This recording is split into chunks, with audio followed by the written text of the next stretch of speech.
Hi there, my name is Irene, and in this video we are going to talk about franken-geometry, or how we can use the geometry that we find in the Sketchup 3D warehouse to create our own custom geometry. So let's get to it.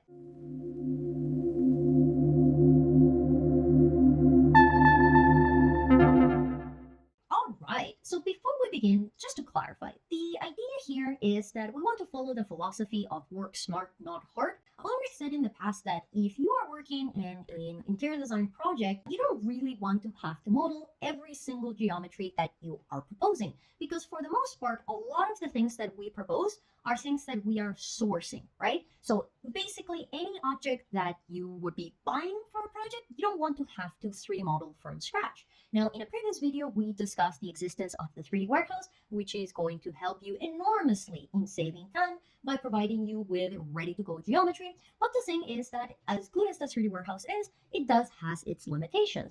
Again, if a product is very new, or it's from a very small company, or maybe you're creating a custom iteration of a product, you're not going to be able to find it in the 3D warehouse. So what can we do then? Well, I propose franken-geometry. The idea here is that we are going to find geometries in the 3D warehouse that contain parts of what we need, or that get close enough to what we need, and then we're going to use the modification tools that we have learned in previous videos to make them our own. So let's see how that works. So the first example that I want to tackle is the following. Let's say that the client has asked me to design for them a custom bistro table. So bistro table means that it's going to be a smaller table, but it's going to be 30 inches high. They want it to be round, and they wanted to have a decor of like a chessboard pattern on top. And they also wanted to have some kind of like traditional pedestal base, like maybe something that is like cast iron or like a cloth, something along those lines. So let's go to the 3D warehouse and see what we can find. So because we are working with basically a custom geometry, a custom product, I don't really have a product name or a brand that I am going to be working with. But I also don't want to model a clawfoot iron cast base and like a checkerboard. I don't want to do all of that. So what I'm going to do here is I'm going to try to find the parts of these puzzle, and then I'm going to put them together. So let's start with the chess table part. So I'm going to go chess table and then enter, and let's see what we're going to get. So once again, remember the default sorting is relevance, and based on the results, you may choose to change that. Yes, this is exactly what I want. Tree stump chessboard, coffee. That's a funny spelling of coffee, but sure, let's go with it. So let's say that this is the tabletop portion of the table that I want. So I'm going to hit download, and I'm going to hit yes, and I'm going to click there. Beautiful. I'm going to move the table aside, and that is my first part. So I have my tabletop. Now I'm going to go back into my 3D warehouse, and then I am going to go back searching. And this time, because I already have the chess tabletop, I don't need to use the word chess in my search again. So I can just focus on what I'm missing, which is the iron cast base. So let's start just by searching that iron cast base. And let's see what results we get. Ooh, so we have some really nice results with this table here. Very nice. Look at that. It is even adjustable. So I'm going to click download, and I'm going to say yes. And the idea here is that now I'm going to basically edit these two geometries that I have downloaded to keep only the parts that I want, and then I'm going to Frankenstein them together. The other thing that is going to be interesting about this process is that now you're going to see in the flesh why it is beneficial to create models properly using groups and components, because when it comes to editing, having just a single grouping of raw geometry is a nightmare. So let's start with the base. So again, basically I want to keep the base. So I want to keep this element, and I want to keep this element here. I just want to get rid of the top. So let's see if this geometry was properly modeled. So we have a single component. Let's click. Okay, we have a group. No, we have a component within a component. This can happen sometimes. I'm not exactly sure what is it that triggers this. It might be that the person that modeled it took the final geometry and then turned it into a component and then uploaded it.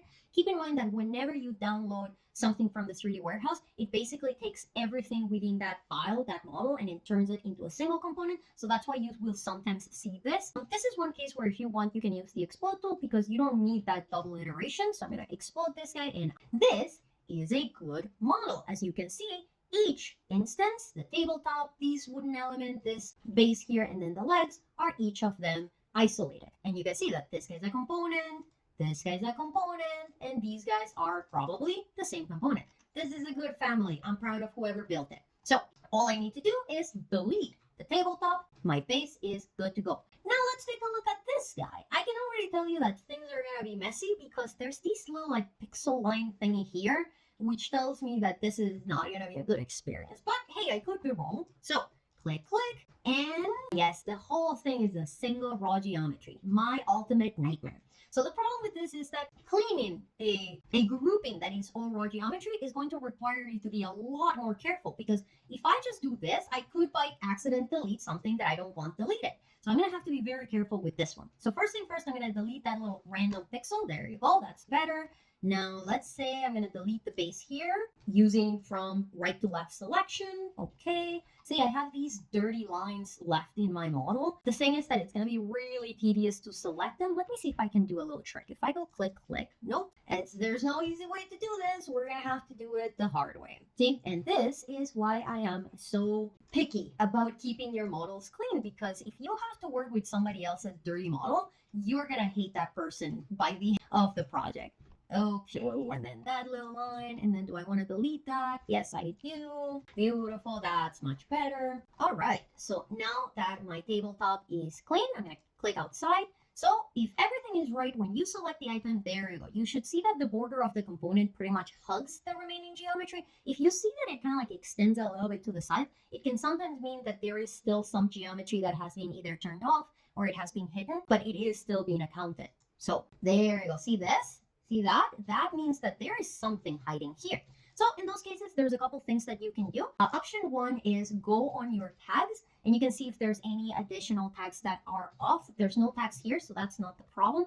The next thing that you can do is you can go to view and make sure to turn both hidden geometry and hidden objects on. So if I turn on hidden geometry, there is an image that was probably used to model this table hiding with the model. So if I delete this, there you go. Now you can see that my boundary is just following the table base. I don't need this anymore. Let's just, for good measure, check hidden objects. No hidden objects. Perfect. Okay, so that's step one. Cleaning up the geometry to make sure that you only have the things that you want to have in them. The second thing is going to be deforming the existing geometry to make it fit whatever specific needs your project has. So because this is a bistro table, we have a height of 30 inches, and let's say that the diameter of the table is going to be, I don't know, 24 inches. It's 30 inches. No, 24 inches. So I'm going to come here and select my table. And again, because this is not my geometry that I model, I don't necessarily need to be super like picky with the dimensions. So what I'm going to do is I'm just going to select the component and stretch it. As long as I don't deform it too much, it's going to look good. So I'm going to go S for scale. And I'm going to zoom in here just to make sure that I'm selecting the kind of like the in-between. I'm actually going to use this one so I can scale my red and green at the same time. And now remember, if you want to scale a geometry to a specific dimension, just make sure that you use the correct unit system. So we said that we want it to be 2 feet diameter. So 2 feet, 2 feet. So it's going to be 2 feet on red and green. Enter. There you go. There's my little bistro table. And then the other thing that I want to do is I want to make it a little bit thicker. This is like too thin. So let's say that I want this to be, I don't know, like 2 inches, 2 inches, enter. Ooh, no, too fat. 1 inch. That's better. Okay, great. And now the last thing that I want to do is I want to make it 30 inches. Now, what I don't want to do is select this guy and say that it's going to be 30 inches. Because remember, what you have is the height of this guy minus the thickness of this guy. So you can either do math or you can do the following. If you are lazy like me and you don't want to do math. So what I'm going to do is I'm going to select my table at the top. You can see that I'm selecting it at the top. I'm going to bring it to the origin to make it a little bit more obvious. Okay, so right now my table is sitting under the kind of like my horizon line. So what's going to happen now is that if I move my table up, I can say that I want it to be 30 inches. And what's going to happen is that the top of my table to the floor is going to be 30 inches, 2 feet, 6 inches.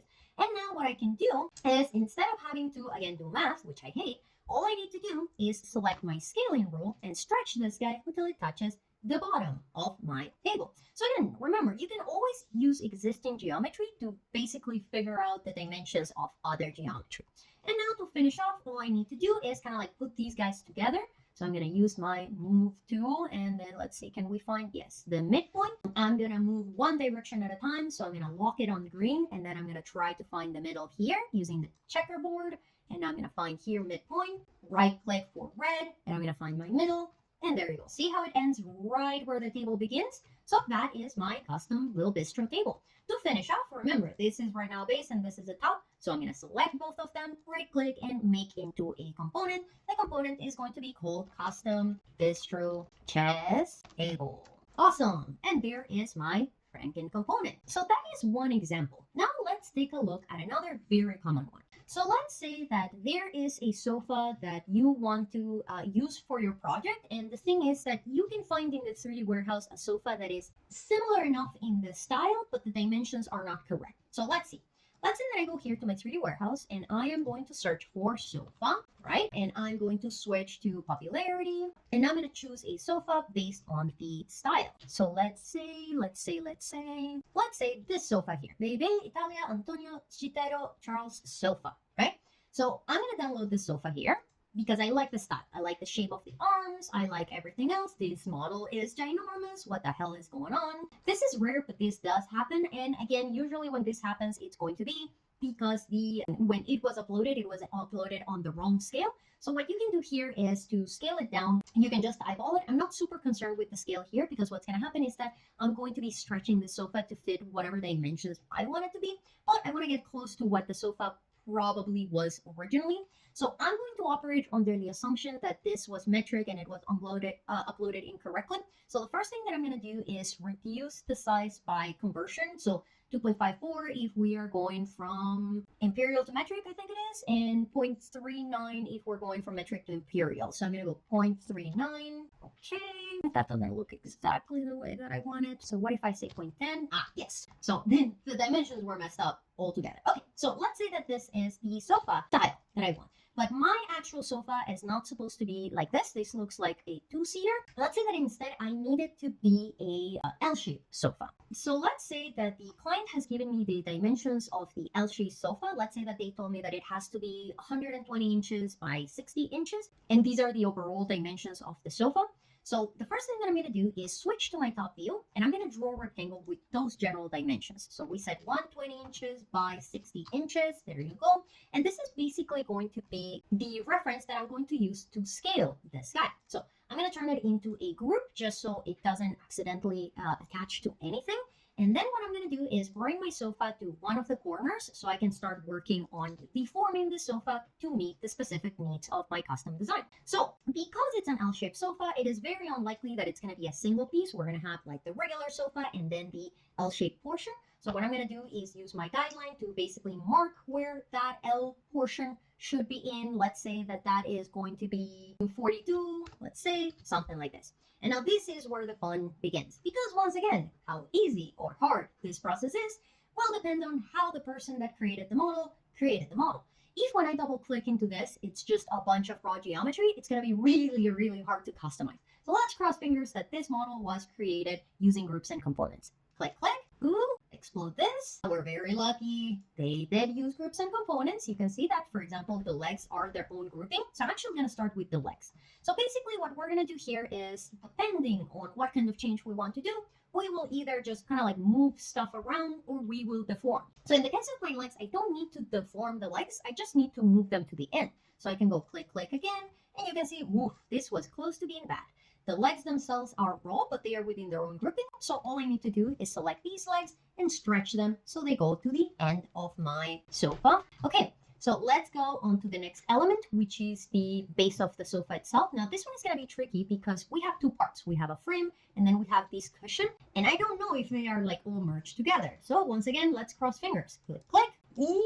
It's all raw, but I may be able to get away with this. So the first thing that I'm going to do, I'm going to go 3 clicks, click, click, click. Oh my God, I'm so lucky. I can actually select just the cushion. Fantastic. So what I'm going to do here is I'm going to right click and I'm going to isolate this guy. Because basically what I want to do is create 2 cushions, one for the L portion and then one for the rest of the sofa. So I'm going to make this into, I could either make it a group or a component. I'm not really going to get super picky here. So I'm going to go component and I'm going to call it cushion. Okay. So now, because this guy has been isolated, I don't have to worry about it anymore. What I can do is just select to deform. So I don't want to just stretch this guy like this because what that is going to do is see what's happening to my arms. They're getting really, really thick, which I don't want. So instead, what I'm going to do is remember the rules of deformation. You have an anchor, you have selected geometry, and then you have the portion that deforms. If I want my arms to remain the same, what I'm going to do is select just one arm using my left to right selection, and I can just come here, select it, and whoops, and stretch it on red. See? Now, you may get some deformations like this. This is telling me that I did not select something by accident. So what I'm going to do here is I'm going to reveal a little secret.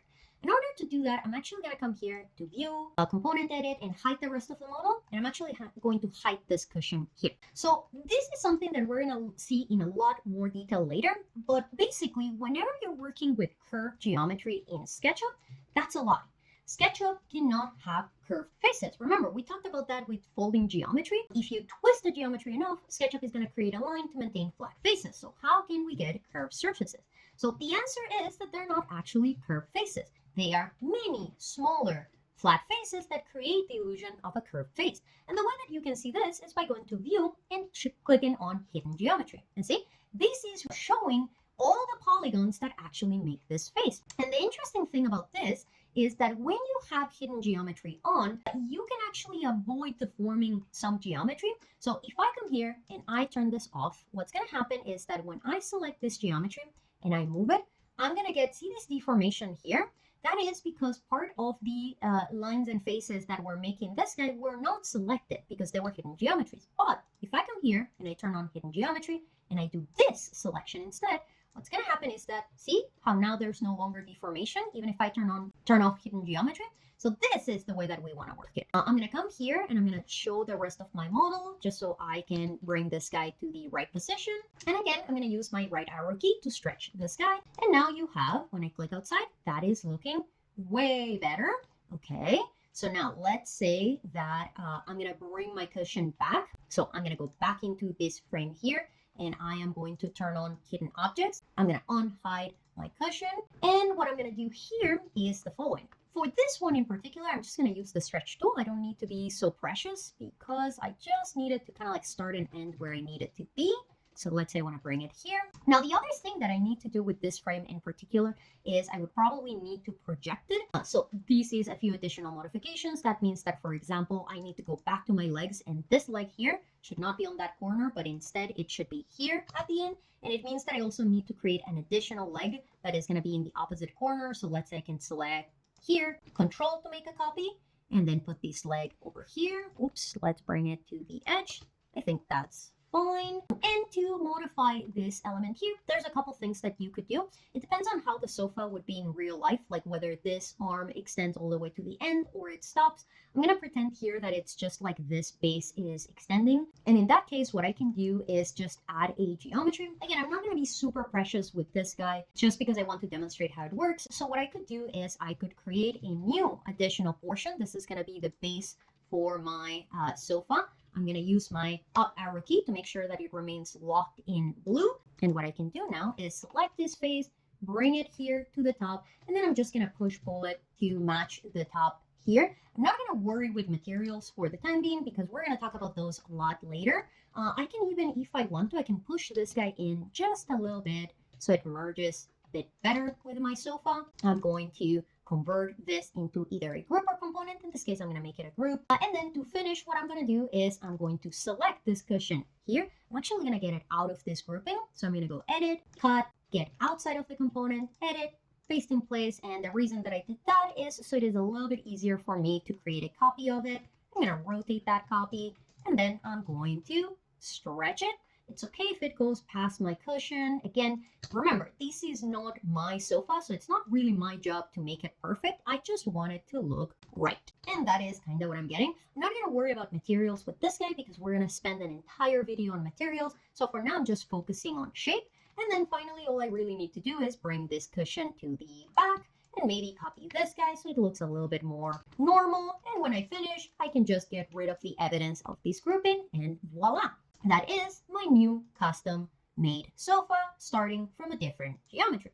So as you can see, even if you are working with a customized furnishing, you don't always need to do the whole thing from scratch. Work smart, not hard. If you can find parts of it already existing somewhere in the 3D warehouse, you can either, assemble your own creation or edit an existing creation to make it match your specific needs. And with that, we have reached the end of this video. I hope you liked it. I hope you find it helpful. If you have any questions, by all means, feel free to add them in the comments. But otherwise, thank you very much for joining in. Thank you very much for sticking through, and I will see you in the next one. Have a good one. Bye.